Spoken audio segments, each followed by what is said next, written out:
The Walking Dead has many deaths, but how many is many? Well, that's a question we'll find out today as we recap the season and tally the deaths. Whether it be human, animal, or walker, we count them all. Why? Because I feel contractually obligated at this point. We've covered season 1 and 2 already, now it's time for season 3. And I will let you know right now, this has been the hardest death toll I have ever done. All it makes me want to do is kill him into a bowl and welcome the sweet embrace of the void. However, that's just me spitting some shite. And according to the mighty Rick Grimes, spitters are quitters. Swallow it. Drop your death prediction in the comments below, grab your pillow, and roll the intro.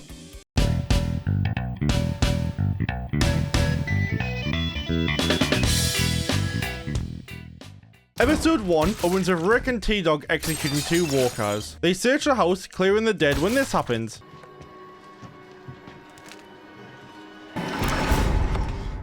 You gonna pull the trigger or what? Daryl catches a bullet of his Houdini himself, then grabs dinner. The group move into the holy baby mama. Laura's been eating good. Carl finds some dog food, but Rick won't let him have it because he wants him to starve or something. Before Laurie claws that can open for herself, a group of walkers start approaching, so they have to move. Getting in their brand new 2011 Hyundai Tucson. This vehicle is great for your everyday use in the Walker apocalypse. This SUV is built with They pull up to the side of the road so Daryl and Rick can go hunting. When they spot the prison, the group go to take it from the dead, which means the toll's about to copy my bills and rise. But before they even get into the prison, Glenn and Maggie take out a walker. Couple goals. They cut a hole to get in. If we can shut that gate, prevent more from filling the yard, we can pick off these walkers. You, Maggie, and Beth draw as many as you can over there. You and Carl take this tower. I'll run for the gate. Or you could use 10% of your brain and stand at the fence, picking them off from the safe zone. They're already gathering up, so you might as well... Oh, you're going for it. Okay, then. Normally for scenes like this, I just count the aftermath, but not all bodies are shown, so I need to use maximum effort. The gang starts stabbing, so I start counting. We never see the group kill all these fence walkers. However, I'm pretty certain they do, so I'm just going to count them anyway. I know this goes against my rule of if I don't say it, I won't count it, but I'll make an exception this one time. There are 5 walkers already touching the fence, getting ready to be stabbed, with 10 more approaching their certain doom. Rick's running through the courtyard, headshotting 2 walkers. Bah, bah. But Daryl ruins his triple. That kill, steal, and bust. Carl and Herschel take out 3 together, whereas Carol's forgetting which team she's on. Shut up, clock in, and load up. There ain't even a walker there, love. He bars more than shuts the gate. He shoots a favor 2 before getting in his own tower. Thank goodness the door was unlocked. That could have ended very bad. Daryl comes up with a great idea. Light it up! He told them to do something they were already doing. One more gets his head popped, and for the sake of the count, since the rest die off screen, I'm just going to add every walker here is dead. So that's an extra 17 added to the toll. They come down from the towers when we see a guard who is DEED. Everyone goes to the courtyard when we find out that they kept one walker alive so we could tell the others what happened. Maybe I was wrong. At night, the gang sit around the campfire, singing our campfire songs. Our CAMPFIRESONG song, and eating God knows what. Hopefully, it's not what I think it is. So good and tasty. Carol brings Daryl some mystery meat, then they joke about Rick being a cook. Yeah, I guess little Shane over there's got quite the appetite. To be mean? Rick tells everyone that they need to take the prison interior in the morning. We're dangerously low on ammo. We run out before we make a dent. Well, that's why we have to go in there, hand to hand. Once again with going in, why not just attack from the fence? It's smarter, it's safer, it's better. Next day, we see someone in a store fighting walkers, but this lady isn't part of our group. She decapitates a walker, which isn't going on at all, as it's very much alive. Well, maybe not alive, but you get my point. And as Daryl keeps telling us, It's gotta be the brain. Y'all know nothing? she does the same with these 2, except the back one gets its head split in half. So in other words, only 1 died. They head straight into the walkers without killing any beforehand, which is just... FYI, this next scene is extremely difficult to track in terms of body count, though I am committed to keeping the death toll as accurate as possible, so bear with me. They collectively take out 7 walkers, even though some do despawn after they die. Like, where did this go that Daryl threw on the floor? This isn't it as it's still standing. The gang decided to help by killing the fence walkers. It would be great if they did this before the others went in, but we move. Inside group wipe out 8 more in record time. Great for survival, though keeping count is harder than Rick after finding out Shane was... Laurie and Carol add 1 each to the toll. T-Dog goes for a riot shield, but before he does, we see an uncounted body behind him. A walker nearly bites him since Rick and Glenn are just standing there like lost dogs. Luckily, Maggie is that bitch and saves his life. Rick notices the gate is open, then 2 riot walkers spawn in. They weren't here before, so where did they come from? And where did they go? Cotton Eye Joe. Daryl attempts to bolt one. Come on, I'm meant to be brainless. Glenn beats a walker and Daryl bow whips another, then he goes to shut the gate with Rick, killing another 2 on the way. Maggie is still dealing with a riot walker when... I got a boner. I haven't been this attracted to a woman covered in blood since the last time my girlfriend was on her. Now they know how to deal with him, the turns have tabled. The gang need to quickly finish him off, which is lucky for Glenn, as speed is his specialty. No, we still have 11 condoms. Yeah, you see 11 condoms, I see 11 minutes of my life I'm never getting back. Shots fired! Shots fired! Something that Glenn is also good at is finishing off Rick. Well, Rick's walkers. Throughout that whole ordeal, I've noticed Rick is very bad at finishing the job. Glenn keeps doing it for him. No wonder Laurie picked Shane. They find a dead guard, poke him a bit, take his keys and secure the cell block. Maggie finds a corpse, then reminisces about her kink barn. Maggie likes that kind of thing, and she wants to meet him for some brown chicken brown cow. Glenn heads to the barn for the best 11 minutes of his life, but when he gets there, he finds out Maggie is into some freaky stuff. Rick finds 2 walkers, then kills them off screen. Again. From now on, off-screen kills will be shown top right, as I can't splat on someone I can't see. Whoa, that sounds dirtier than I expected. The group move into the cells and get rested since tomorrow's goal is to secure the rest of the prison. Back with this lady named Michonne, or as I like to call her, the Decapitator, cause she loves taking head. She's currently living in a pretty cool place. How does anyone find that funny? Oh no, you're still breathing. That sounds like an infected cough to me. Michonne, you should probably kill her just to be safe. If we stay, I'll die here. Oh, how sad. Anyway, the gang find the armory, but this happened off screen, so fun. And I died during childbirth. If I come back, you put me down immediately. Yep, no problem. Hell, I can do it even if you survive. My son can't stand me. And my husband, after what I put him through, he hates me. I put him in chain at odds and put that knife into his hand. Yep, you're right. It is your fault. You know who doesn't give a shit about that? This baby. Herschel, mind your fucking language. I want to stay monetized. I'm just kidding. My videos don't get monetized. Let's move on before my laughter turns into tears. The boys and Maggie go to clear the rest of the prison. They find 4 corpses, make that 5, no 6, and a group of walkers. So the chase is on.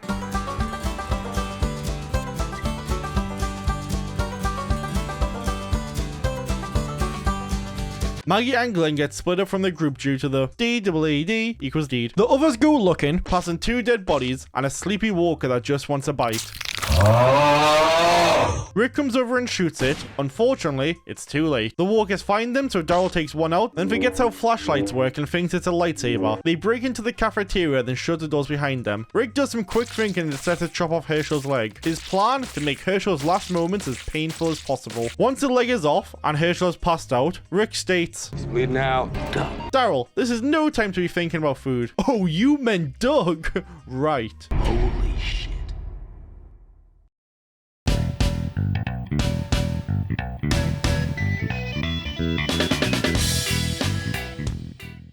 Continuing the season in the cafeteria, there are inmates who have been locked up since the start of the outbreak and apparently waiting on a rescue team, which means they're unaware about their apocalypse. But Rick doesn't give a flying fuck and takes Herschel back to their cell block, which might sound dangerous since there's a horde of walkers outside, but just like every other shit game, they've all despawned bar 1, and T-Dog makes quick work of that. They leave the prisoner speechless, as from their perspective, they broke in, chopped an old dude's leg off, murdered a guard, then left. On their way back to the block, Daryl kills a walker and notices they're being followed. He and T-Dog wait for them, while the others check on Herschel. The inmates arrive and a confrontation begins. Since they've been locked up this whole time, they don't believe the gang about society being over. Rick takes them outside, and after seeing the corpses of their friends, they're now believers. A deal is made that Rick will help them clear a whole new cell block just for themselves, in return for half their food. And half is what they say it is. Doing 15, my left leg could barely fit on one of those bunks. Yeah, they don't call them Big Tiny for nothing. We done jerking each other off? Sick of waiting back here. Ooh, what's next? Oral. Oh yeah, the food. This is awkward. Rick and T-Dog come back with some supplies. They check on Herschel and find out he hasn't woken up yet. Take my cuffs, put them on him. Rick, you kinky bitch. Maggie goes up to her beloved father and tells him, You don't have to fight anymore. Don't worry about us. Go ahead, Dad. It's okay. well, butter my biscuits. I didn't expect her to say that. The prisoners arm up in preparation to take the new cell block. That first encounter with the dead is just awful.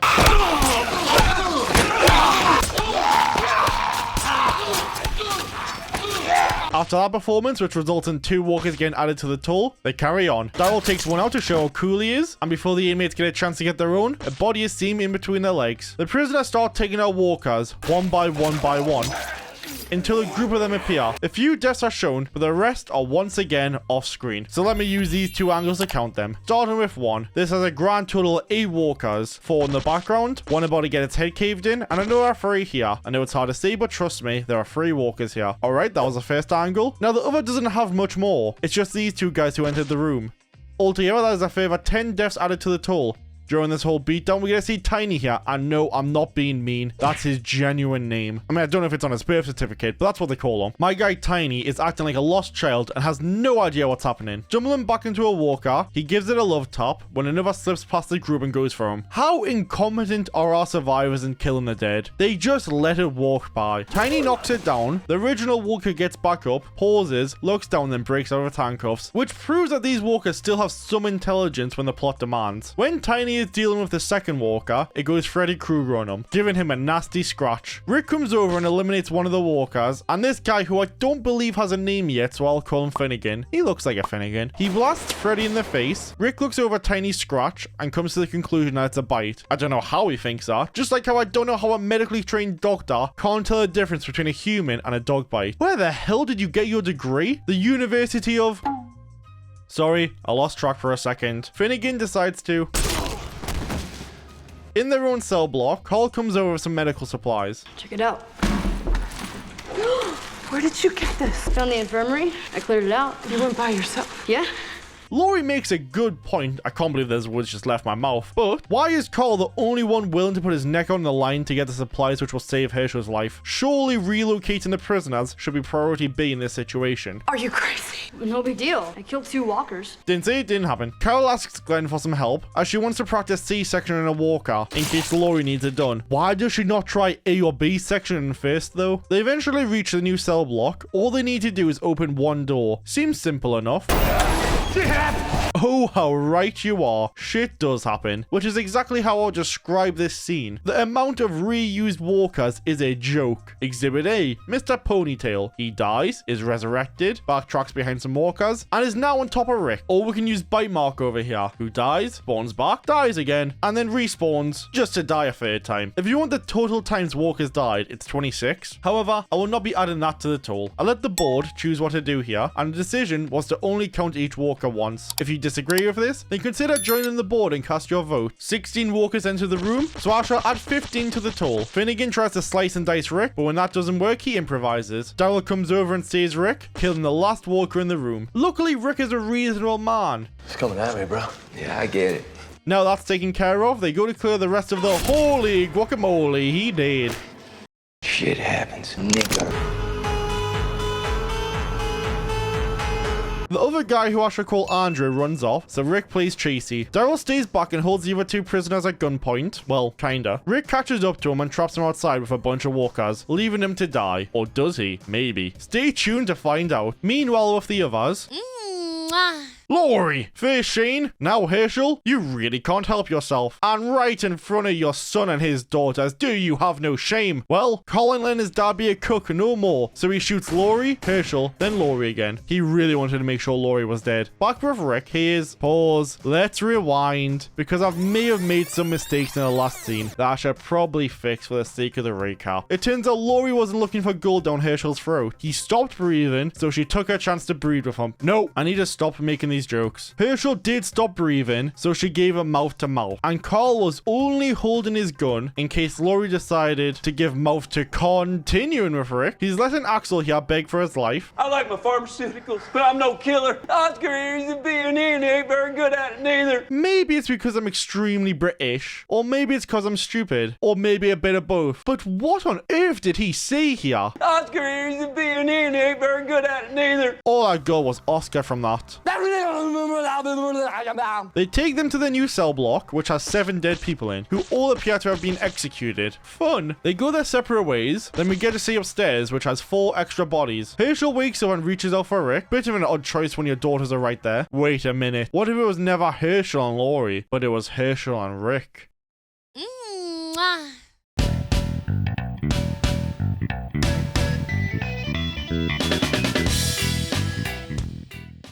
A helicopter with 3 soldiers on board is crash landing. Andrew and Michonne notice the smoke, so go to investigate. They arrive at the crash site. Michonne finds a soldier who is half the man he used to be. Like, literally. Some cars pull up and Michonne hides when another corpse is revealed. A walker was following their vehicle, so Mr. Bowman... 2 more start approaching, but this time, Bully Boy takes care of them. He obliterates the first one, then kneecaps and beats the second into submission. Now I think about it, that baseball bat looks awfully familiar. But hey, that's just a theory. A brainless theory.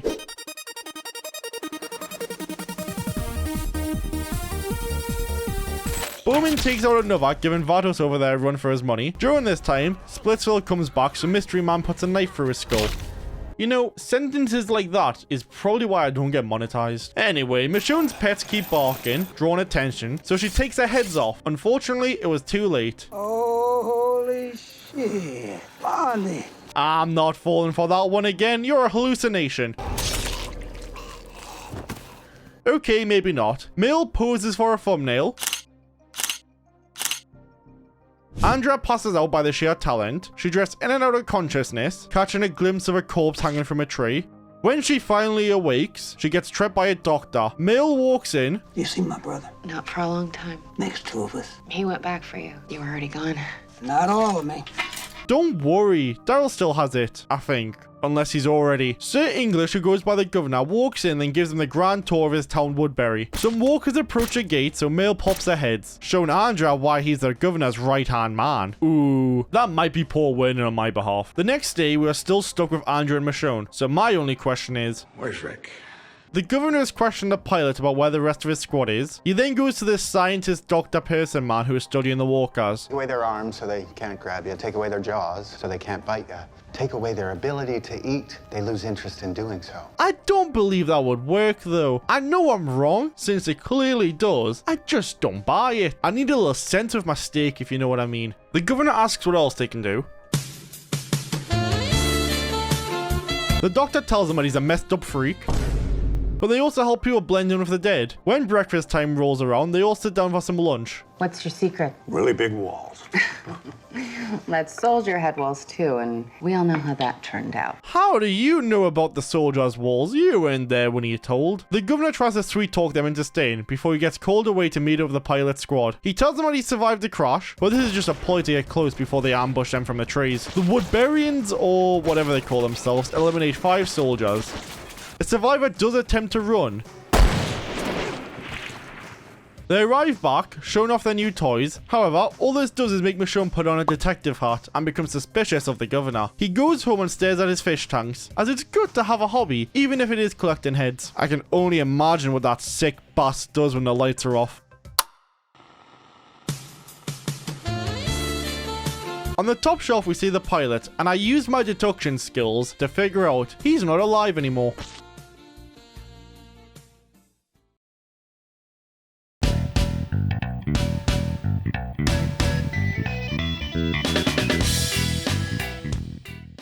Episode 4 opens with someone feeding Walker some deer.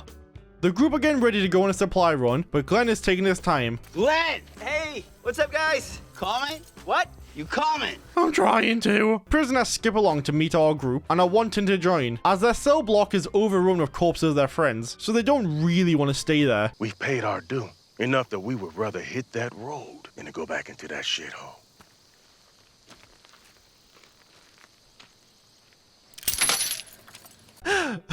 I find that so funny, because for once, I'm not manipulating the story. That's generally how that scene went. Herschel is now up and about, which brings cheers to everyone.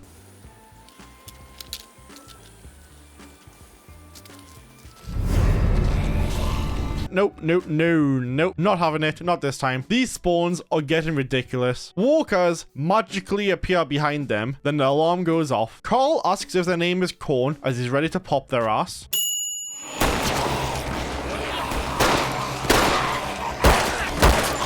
Gate is open.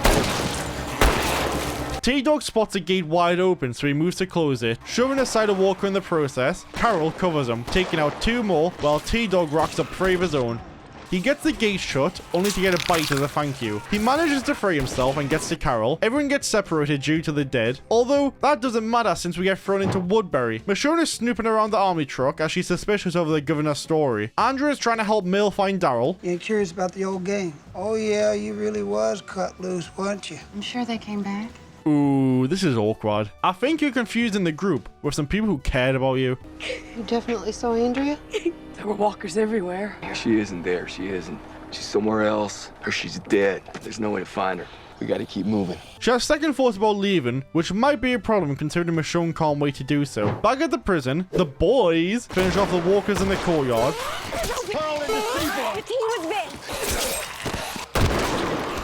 Rick asks Herschel what everyone is, then decides it's time to shut off the alarm. They take Oscar to the generator, making a quick pit stop at the cell block to see if anyone's arrived back yet. Instead, they find 3 corpses on the ground, a 4th on the balcony, and 2 more at the door. T-Dog and Carol get cut off by the dead, so Theodore kamikazes into them, giving Carol a chance to escape. We don't see him die on screen, so maybe he survives? I mean, probably not, but you never know. Rick, Daryl, and Oscar reach the generator room and find Andrew, the prisoner who escaped earlier, is behind all the chaos. Andrew swings an axe at Oscar's face, but Oscar survives. Let's not question how, because as soon as you question stuff like this, the whole show burns down around us. Walkers break in, so Daryl quickly takes them down and shuts the door. When given the chance to finish off Rick, Oscar instead chooses to take out Andrew, as Rick didn't try to axe him, so at least that's that. They finally disable the alarm, then head outside. While this is happening, Lori starts giving birth, so Maggie and Carl tell her to suck it up and wait for Herschel. But this baby's a little ass kicker and isn't waiting around for anyone. She knows her baby has to be born through C-section, a procedure that will kill her. Oh no, how sad. The baby's born and Carl leaps at the opportunity to end his mother before she walkifies. Okay, serious time. I haven't kept it a secret that I didn't like Lori, but I will say this. That scene was emotional. It made me feel genuine sadness and... Bye, bitch. Rick and the others head outside when they spot T-Dog, who's dead as a dick. And I won't lie, I don't really care. Rick finishes off the feed and walkers and heads out to hear a baby crying. He turns to see Maggie and Carl, both emotional, but no Lori. I know this scene is meant to be heartbreaking, but it became one of the most meme scenes in the series. Oh,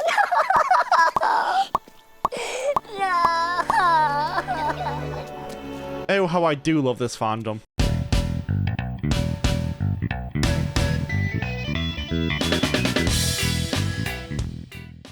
If you are a healthy and emotionally sane person, then that last episode ended quite sadly. But if you're like me, then it's time to celebrate. Woo! Woodbury's having a party and so am I. Everyone's having a blast. Well, everyone except Michonne. The governor's brushing a young girl's hair, who is actually his walker daughter Penny. Hopefully he keeps her away from his other hobbies involving the floating heads. Well, we're gonna feed it. We got anything a baby can eat? But she needs formula, and soon or she won't survive. Wait, you're telling me after the whole 9 months of pregnancy, you didn't stock up on anything to feed it? It's not like it came as a surprise to anyone. Rick, whom is struck by raging grief over losing his beloved, caring, and beautiful wife T-Dog, grabs an axe and heads inside. He starts slaughtering the remaining walkers, one by one.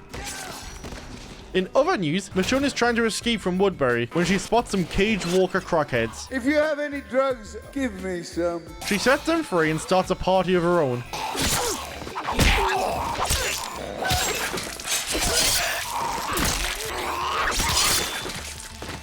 God damn, they didn't even try to make this look believable. The governor finds her and has some questions. Getting off on that? Asking for a friend. The governor tries once again to convince Michonne to stay, but she's not having none of it and storms out.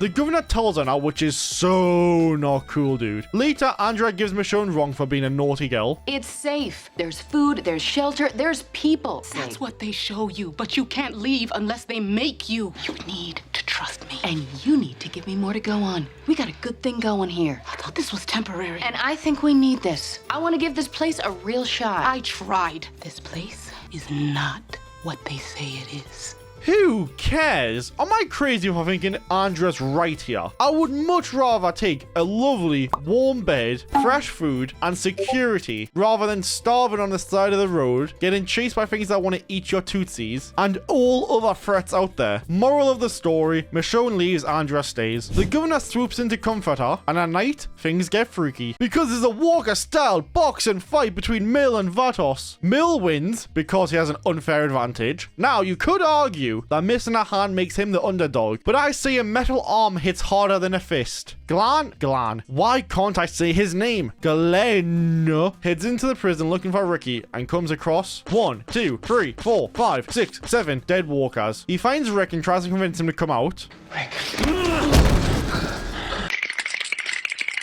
Glenn says, "Uck that," then leaves without him. Meanwhile, Maggie and Daryl head out on a supply run when they go to a preschool and manage to find a good amount of baby supplies and this possum.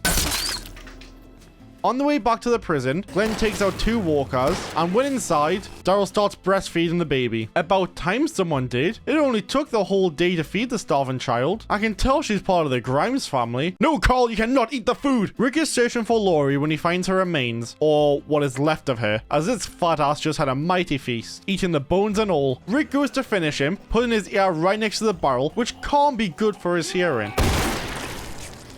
He then sits and contemplates what happened, like, how did the walker eat them bones? And did the walker undress Laurie before eating her? Or did Carl shoot her then take off her clothes? It just doesn't make sense. Phone starts ringing, so Rick goes over to pick it up. Hello? Hello? Hello? Hello?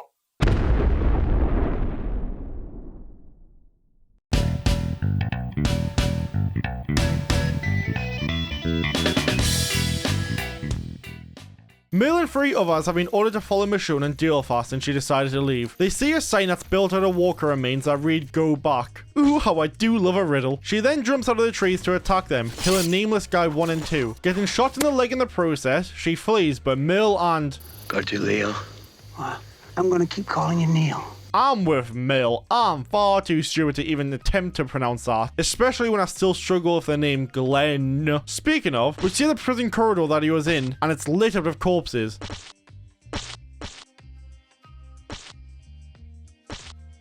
Rick is still talking to the people on the phone, and they keep asking strange questions like, what are you into? What are you wearing? And so on, when suddenly the conversation gets real. Please, you don't understand. You don't know. We're dying. I'm over here stroking my dick. I got lotion on my dick right now. I'm just stroking my shit. I'm horny as fuck. Rick comes back to make sure Carl isn't eaten, and everyone has a gun and a knife in case he tries to. Daryl informs them that they're running low on ammo, and Glenn and Maggie, or as I like to refer to them, Gaggy, are going on a supply run. But Rick doesn't care, so he goes back to sit by the phone, waiting for it to ring, and when it does... Hello? Hello? Man, I'm a freak. I'm just stroking my shit. Okay, serious time again. Rick is hearing the voices of dead people, so this either means that A, found a phone that can communicate with the spirit world, or B, he's batshit crazy. I'll reveal the answer later, but I'll give you a hint. Pinwheels in my head! Voices! Angry fish! Herschel comes to check on him, and to make sure he's not writing red rum on the walls. Still feel it wiggling my toes right now. That's terrifying. Is this like a Mr. Potato Head situation? Rick tells him that he's been talking on the phone to some people, and Herschel becomes worried since when he picked up the phone it was offline. This obviously means Rick has the sixth sense. Meanwhile, Andrea's still trying to contribute to her new community by keeping watch, when a walker stumbles over. Her new friend steps up to take it out, or at least tries to. Andrea watches for a bit, then decides enough is enough and handles it herself. Neil and Mill are still chasing Michonne down, but once again, she gets a jump on them. Mill manages to save Neil, but gets dazed in the process when some boys show up to try and take a nibble. Neil takes out the walker attacking Mill, and Mill stabs another, but by the time they turn around, Michonne is gone, leaving yet another walker on the ground. Mill wants to go back and tell the governor they got her, but Neil doesn't want to lie, so Mill tells him to look at the flowers. Michonne spots Glenn and Maggie on their supply run and overhears them talking about the prison. Then Mill shows up, which kind of makes killing Neil pointless, as if he's going to go after Michonne anyway, then why not just bring backup? He wants to know where they live so he can find Daryl, but Glenn isn't about to spill, which makes Mill angry. He takes Maggie prisoner, then orders Glenn to drive back to Woodbury for questioning. I mean, it would make more sense to demand them to take him to the prison, as that's where Daryl is, and it's not like he wouldn't do anything to hurt him. Speaking of the D-man, he's clearing the cells when a walker sneaks up. They pop it in its head, then notice it's got Carol's knife, which indicates he ate her, so sucks to suck, Carol. We also see there's a pair of legs sticking out the end cell. Later on, Daryl is sat around a bunch of dead walkers that I don't think I've counted yet, so I'll do so now. And there's a fifth in between his legs. He checks on what that banging is to find out Carol is alive! Yippee! The governor and Andrew are drinking some tea in his garden, talking about life, when he whispers in his ear, "Call me a thermometer, because I'm going to go down your throat." Then they start having coitus with her. Rick starts to realize that he's losing his mind and the conversations aren't real after he hears Laurie's voice. He then goes to get some fresh air when he sees someone at the fence. It's Michonne, holding the basket of baby formula left by Gaggy.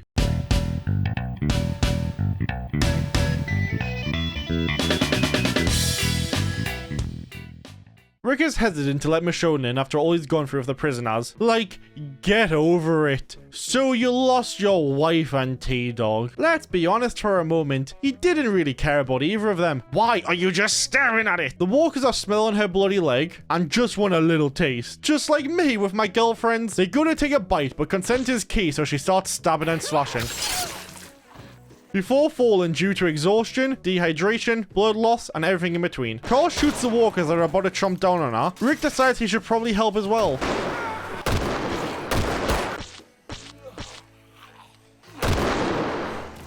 They killed 7 walkers, and of this shot of them taking her, there are 7 walkers on the ground. But that doesn't include the 2 Carl killed and the one Michonne took out. So if you're wondering why this video took so long to come out, well, this is why. Still love the show. They take her into the prison and give her some water. Yep, she's dying of thirst, but sure, let her skin drink it up. He asks for her name by saying, "Hi, my name's Andrew and I'm trying to link you."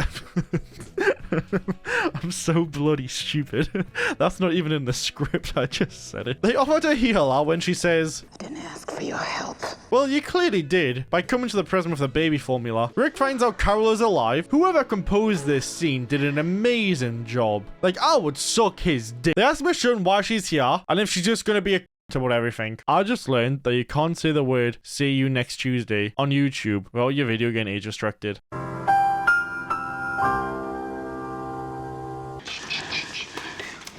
I say Rick has mastered the Daryl whisper. With this, he can command him to do anything. Michonne tells him about Woodbury and how they captured Maggie and Glenn, so a few of them head off to get them back. Mill has been interrogating Glenn, trying to find out where it is he calls home. When Glenn refuses to talk, Mill brings in a walker to kill him, as apparently this is the best way to get information. Glenn kills it by smashing a chair against the wall and stabbing it. The governor loses faith in Mill's ability to extract information, so he takes matters into his own hands, as he should be twice as effective.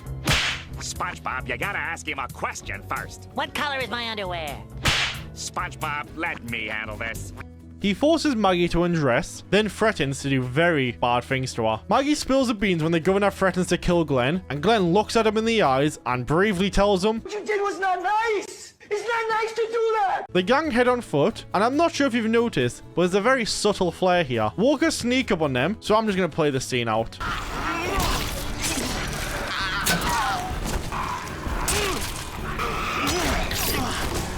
They run to a shack in the woods where there's a doggo who's no longer doggoing. There's also a guy in the house who's crazy or something, as he threatens to call the cops, which indicates he thinks society is still kicking, but then living with a dead dog means he's clearly lost some screws. Michonne ends up killing him when he tries to open the door, so fun. They end up going out the back, so I feel like killing him was kind of pointless since the walkers would have done it anyway. Lastly, Andrew has brought us an old man who is part of an experiment to determine if there are any traces of humanity left in walkers. Something we already know the answer to thanks to season 1, so this storyline is pointless, and the only reason I've brought it up is because this dude dies, walkifies, then dies again. That was episode 7, short and sweet with a whole lot of filler.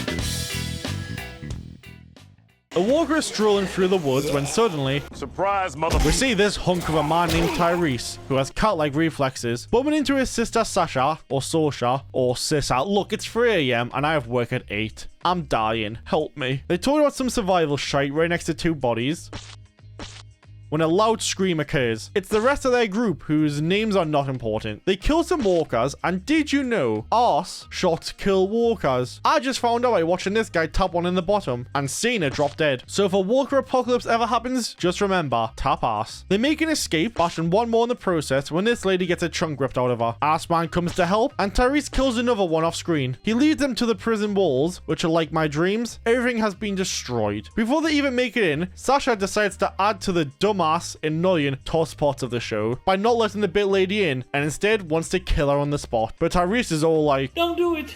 They then head inside. Andrea is checking herself out and is actually enjoyable to watch this season so far. And no, I'm not just saying that because she's finger blasting the governor. Later, he's chilling with his walker daughter Penny when he gets frustrated since she's fixated on the raw meat instead of him. Which is strange, since in season 2 they established that walkers don't give a damn about no meat. He's not going for it. There's a reason the dead didn't come back to life and start raiding our cupboards. We need live bait. Our group sneak into Woodbury when some dude spots them, so Rick does some quick thinking. Shut up. Get on your knees. Hands behind your back. Zip tie him. Open your mouth. Swallow it.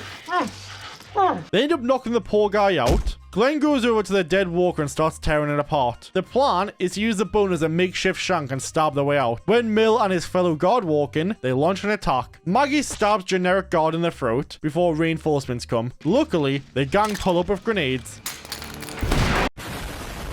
That big-ass explosion only temporarily blinds the enemies, so the group can rescue them. The governor asks the guy that was gagged how many people there were, and he describes it the same way I describe my genitalia. 6 or 7 guys. But in reality, it's 3. A show that begins where everyone but our heroes miss horribly. Daryl stays behind to lay down cover and fire, and pops one generic dude. Rick hallucinates Shane, watches him shoot Oscar.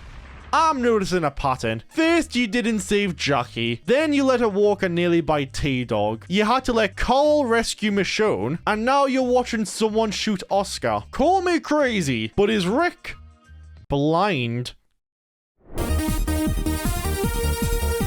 He shoots Shane, who's not really Shane, then stands there staring for about an hour. Imagine if someone shot him right now. I mean, it won't happen because he's got his plot-proof armor, but imagine if someone did. Axel finds out Beth is 17. How old are you anyway?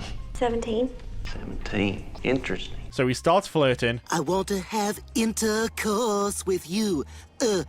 Yeah, intercourse with you. Carol comes over to cockblock that bloody yite, but when there's pain, there's gain. I've been locked up a long while, and, well, there weren't many women. You follow me? Talking with her. I'm not a lesbian.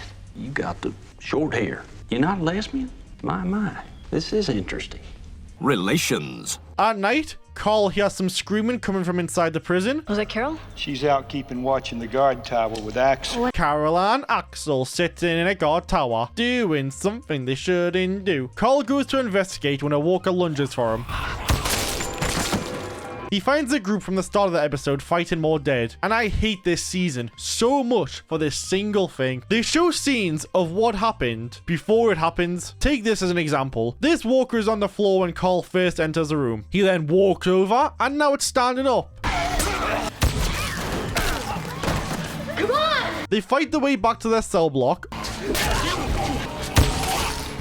have to leave her! Only to find out this lady's dead due to the bite. Carl goes over to Mercy kill her before she walkifies, but Tyrese declines the offer, as he would much rather smash her face in with a hammer, cause that's dignifying. Carl locks him in and Sasha starts complaining about everything. Hey! You can't just leave us in here! Open this door! You've reached your limit on talking. Shut the fuck up. Michonne discovers the governor's secret hobby and his daughter. He pleads for his walker daughter's life, but Michonne has a deep hatred towards him for a reason I'm still trying to figure out. If I had to guess, then it's because she's afraid that a title of the Decapitator might be taken away. Look at them heads. Anyway, back to the fun stuff. A fight happens in the style of...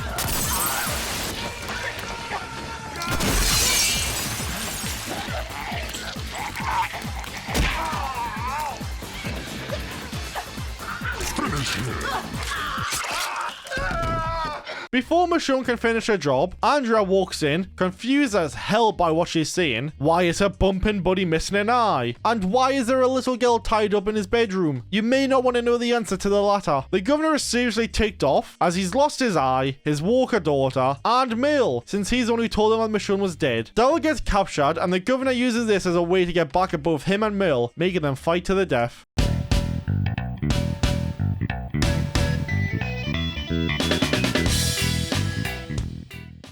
Mill attacks Daryl but quickly tells him to play along. He's got an amazing plan to get them out. And by amazing, he means trying to fist fight their way past walkers, armed guards, and the entire population of Woodbury. Before they can put this foolproof plan into action,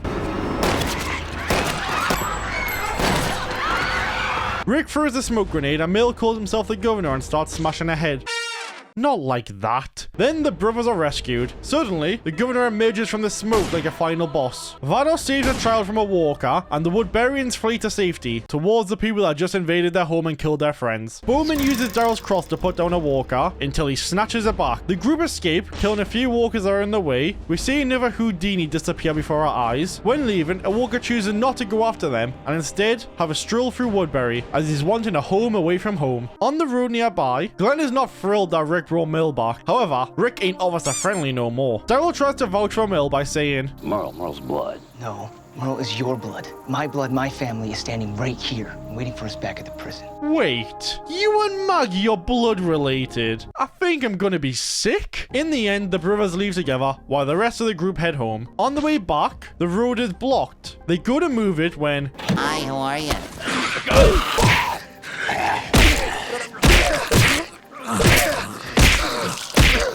I'm dying.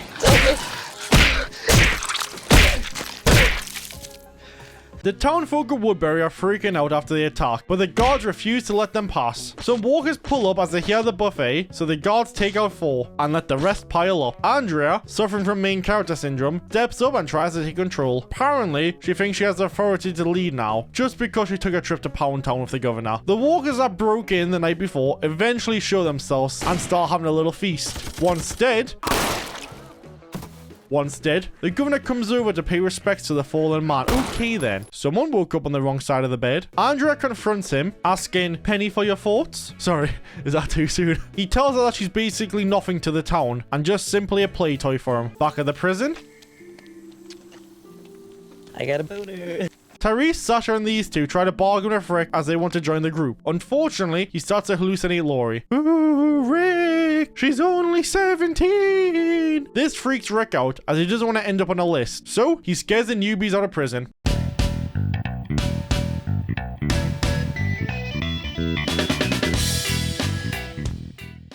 Rick keeps seeing the ghost of Lori. Even in death, she's still a pain. Glenn tries to make a plan to secure the prison, as the governor is likely to attack, whereas Herschel would rather run for it, or hop for it, which is basically a death sentence, considering he has 1 leg, and they have a baby that cries constantly, and their fearless leader is talking to his dead wife, which is delusion in itself. Why would you want to talk to her? Carol and Axel put up some defenses. He consoles her that he hopes nothing happens. Not in case anyone dies, he's just scared of loud noises. I hope nothing happens. Guns scare the bejesus out of me. I robbed a gas station with a toy gun, never even took it out of my pocket. Oh, thank God for that. I thought he was in here for liking adults who are under 18 and aren't actually adults. Daryl and Mill are walking through the forest trying to find water when they hear a baby crying. Wild animals getting wild. That's a baby. Come on, why don't you just piss in my ear and tell me it's raining too? I don't care how thirsty you are. That's disgust. Save me a cup. We see some people surrounded by walkers when... What's that? Is it a bird? Is it a plane? No, it's a redneck hillbilly.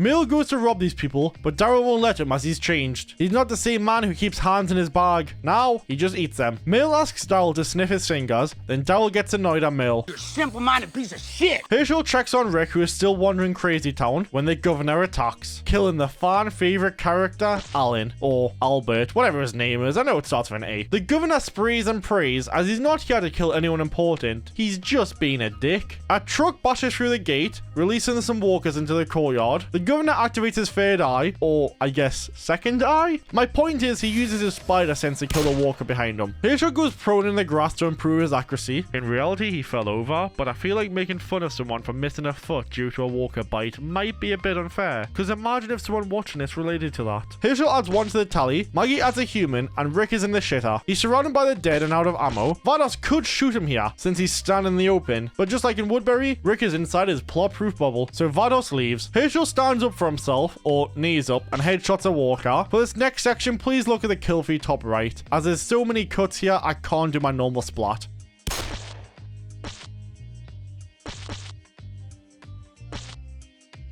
Rick gets pinned against the wall like a hooker on Black Friday, because who doesn't like 50% off? I've heard. Allegedly. Daryl and Mill come back just in time to save me from my previous statement, and to help Rick deal with these walkers. Michonne has sliced her way to Herschel when Glenn comes to pick them up. They kill the last few walkers outside the fence, and now Rick's triggered.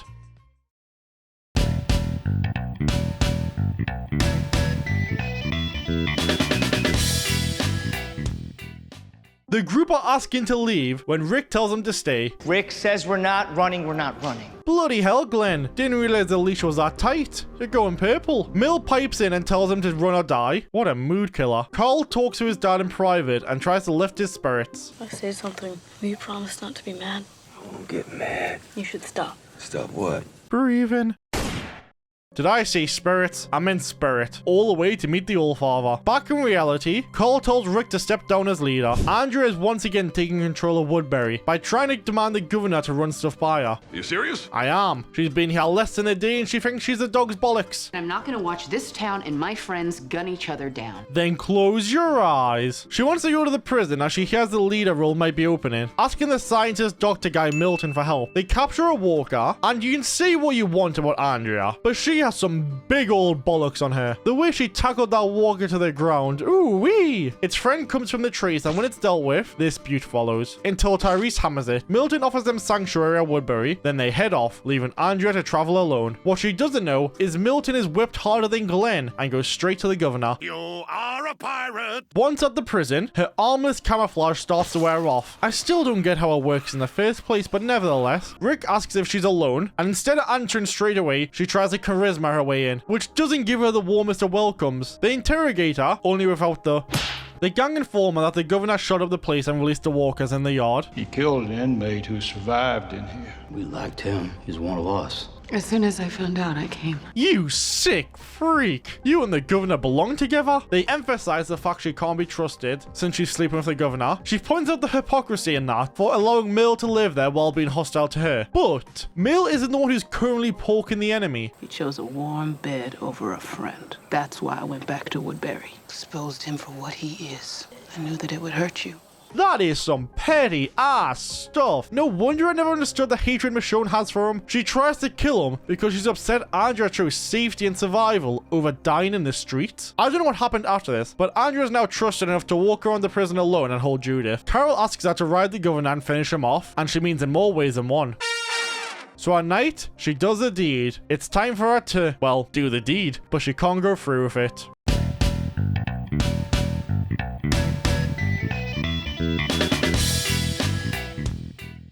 On the road again, Michonne, Rick, and Carl drive past the man who's begging them to stop. Rick still doesn't care, so they just drive on down the road, stumbling upon 3 blurry corpses. A walker ambush happens, so Rick kills them off screen. I'm adding 6 to the toll here, 5 for the walkers around the car, and a 6 for the one that was trapped, since we don't hear it anymore. They arrive into town at the police station and find it like my soul, empty. Walking around town, they come across this.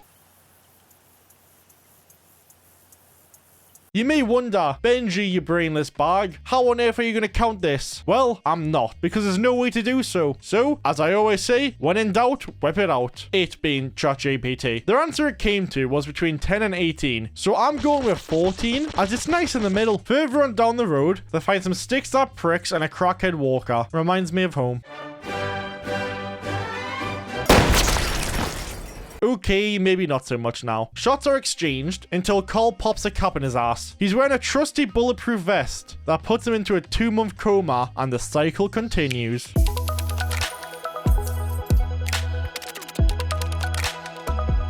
Rick demasks him only to realize it's Morgan, then his cop instincts kick in. He takes him upstairs to bed. We find out Dwayne is dead, so I should probably... Carl and Michonne head out for baby supplies, killing one walker on the journey. They then interrupt a slumber party so Carl can get a picture of Laurie for Judith. A walker grabs Carl, and Michonne deals with it. Unfortunately, it was too late, and now they're getting chased out the store. Losing the photo during the chaos, Michonne tells him to wait here, and then 16 seconds later, she reappears with the photo. I was going to complain about how fast she did this, but looking back, that's a long time. If anything, 16 seconds is too long. Am I right, guys? Morgan wakes, then attacks Rick. Rick finishes the victor, as guns tend to be knives. He realizes Morgan's crazy, so he asks him to come back to the prison where it's safe and secure. Is that where your wife died? Yeah, if I was Morgan, I wouldn't go either. They take his weapons and leave. When leaving, we see Morgan clear the dead, 2 in a cart, and these stuck guys. Driving home, we find out the dude from the start of the episode was turned into walker bait. On the bright side, the group now have a stylish backpack.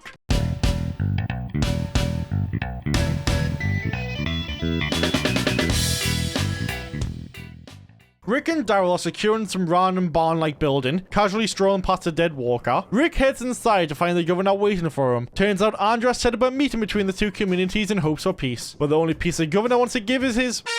Rick rejects the offer and tries to negotiate a territory split instead. However, the governor would rather just kill them, as he wants Rick's head, one way or the other. Outside, the enemies pull up, and Andrea is shocked that the governor's inside. What the hell? Why's your boy already in there? He's here? Yep. Wouldn't she already be aware of this, though, since he's not in the car with them? Did she think they left him behind? Andrea barges in and wants to be the center of attention until the governor tells her how it is. The hell am I doing here? You told me. Told him what? You told me he was willing to talk. She's in no position to make such an offer anyway. Girl, why do you look so shocked? You've known this man for a week. Andrea gets the boot. Would you step outside? What? Rick and I, we got a lot to talk about. I'm not leaving. I came to talk to him. And then they start roasting each other. Wasn't Merle your lieutenant? He was helpful, yeah. You blame him for scooping up Glenn and Maggie in the first place? Exactly. It was his fault. He's a wild card, but he's effective. I thought you'd take responsibility. Hold up. Wait a minute, cuz. I thought you were a cop, not a lawyer. Either way, I don't pretend to be a governor. You're the town drunk. Nothing more. Didn't you ever misjudge someone? Andrea told me about your baby, that it might be your partner's. Restitution for your own lack of insight.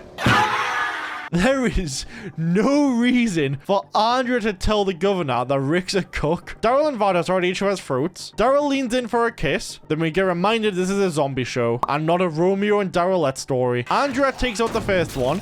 So now the lovers can compare manhood by seeing who can kill the most walkers.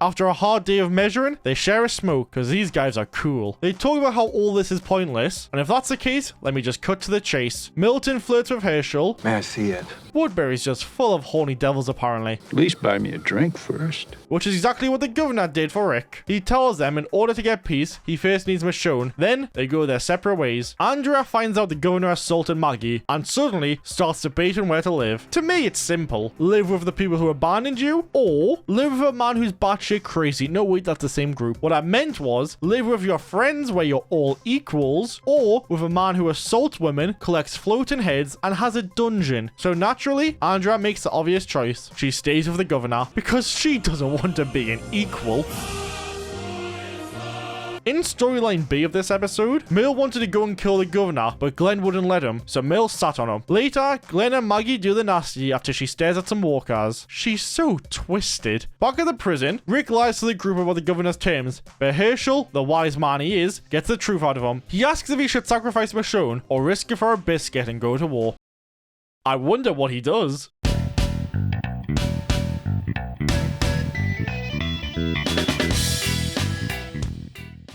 The governor is testing out some freaky bondage stuff that he keeps in his dungeon when Milton walks in. Like me discovering the internet for the first time, he's both shocked and disturbed, probably vaguely interested. Milton warns Andrea that there's no deal, and the governor wants them dead. She goes to check out the 50 Shades of Grey room, and thinks she made the wrong choice in coming home. Who would have guessed? Tyrese and Sasha are on guard. Andrea shows up and warns them to leave because the governor's crazy, then runs off, passing 4 corpses on her way out. Being the snitches they are, immediately rat her out. This pisses off the big gov, and when he finds out Milton knew as well, he's not a happy bunny. This guy confronts Tyrese about being a big softie, so Tyrese looks him in the eyes.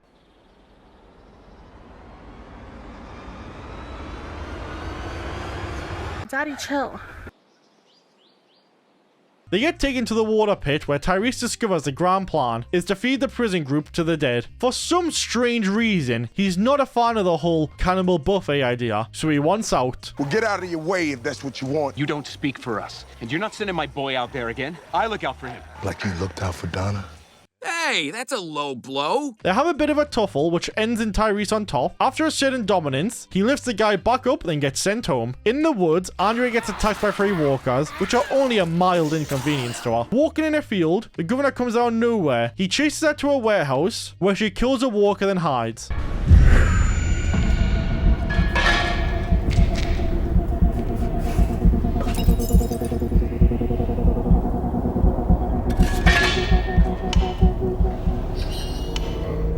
He goes on a walker killing spree, then finds Andrea.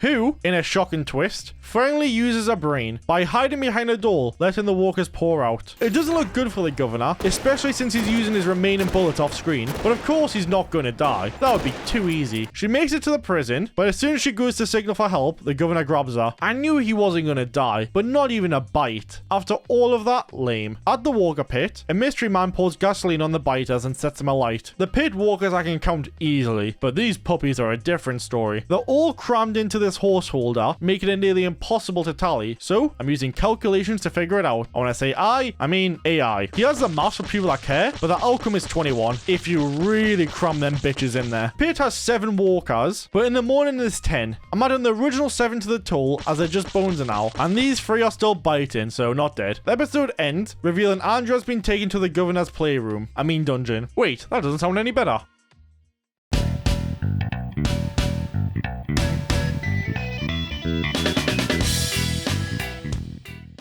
Rick lets Daryl in on the Michonne deal, as he's going to need help sacrificing her. They go to their resident psycho to get advice on the best way to do it. Mill doesn't believe Rick has the chops to do the plan, so he takes matters into his own hands. Or hand. Leading Michonne down to a compromised part of the prison, pretending to clear it out.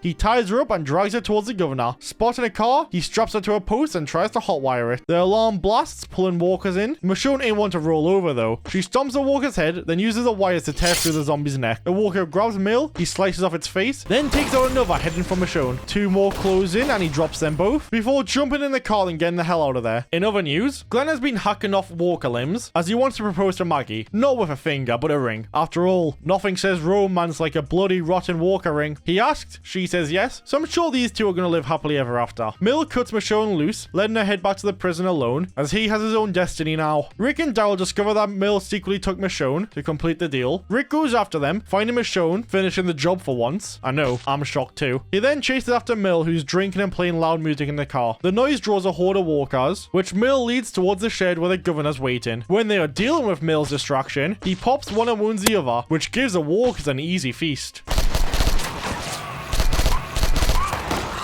wounding 2 more. Luckily for them chaps though, they get the best cover and fire known to man, so they're spared for now. Mill lines up his sights on the governor when this kid takes a bullet for him. A walker sneaks up, but when Mill deals with it, it exposes his position to the enemies. I ain't gonna beg. I ain't begging you.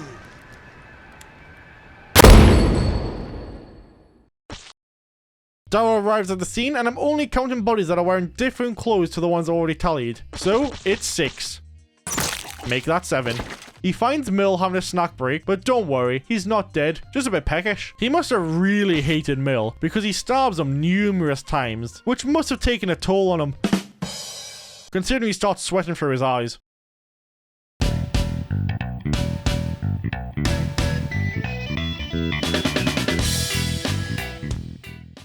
Milton has been captured for his treacherous acts against Woodbury, as he's the one that burned the walkers in the previous episode. I bet he's glad he stopped Andrea shooting them now. Forced to fetch her tools, he secretly stashes a pair of pliers behind Andrea's seat. The governor fortunately orders him to kill Andrea to prove his loyalty. He makes a move on the governor, but if you play Black Ops 2, then you know that was a foolish move. He takes a knife to the gut. And now you're gonna die, and you're gonna turn, and you're gonna tear the flesh from her bones.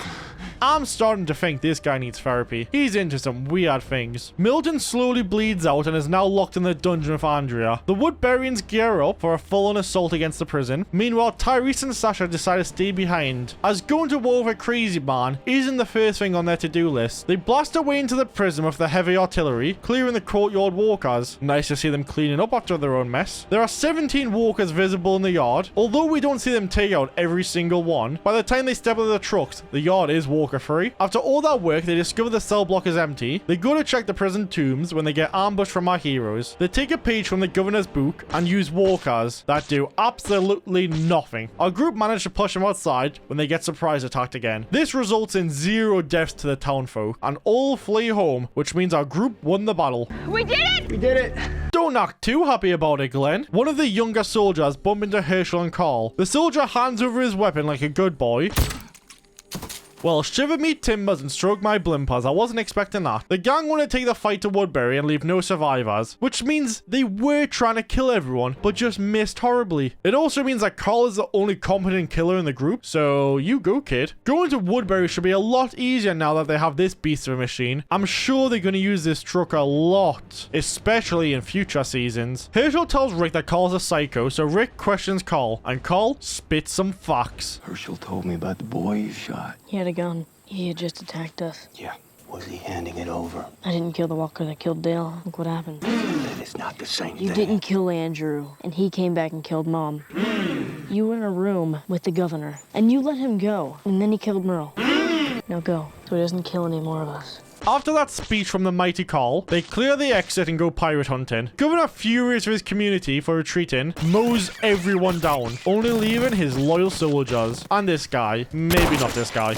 Milton tells Andrea he dropped a tool behind her, which will help her escape and avoid being killed by Walkerton. You get it? It's like Milton and Walker. Anyway, you'd expect her to grab it right away, but instead she keeps stopping every few seconds to check if the dying guy is still dying. Spoiler alert, he is. She eventually grabs the pliers, which comes with good news. Milton is no longer dying. Bad news, he's dead. On the route to Woodbury, they see the Walker versions of the townfolk.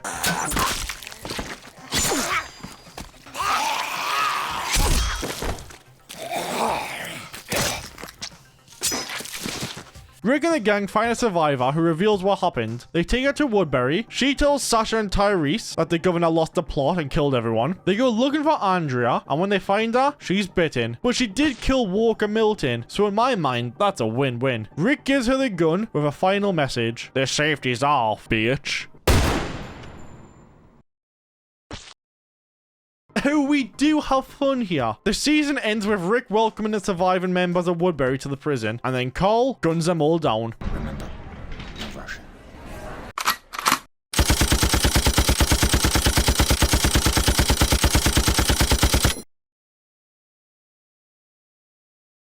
The Walking Dead Season 3 had 41 humans, if you count all the executed prisoners. 3 animals, 26 corpses, which I could not define, and the remaining 448 are of course the walker deaths, which brings the death toll up to 518, a lot more than I expected. The most deaths were in episode 16 titled Welcome to the Tombs, which had 57, and the least amount were in episode 11 titled I Ain't a Judas, which only had the 3. If there's enough requests for season 4, then I'll make it happen along with 5, since it's the best season of the series. And that's all from me, so I hope to see you in a bit.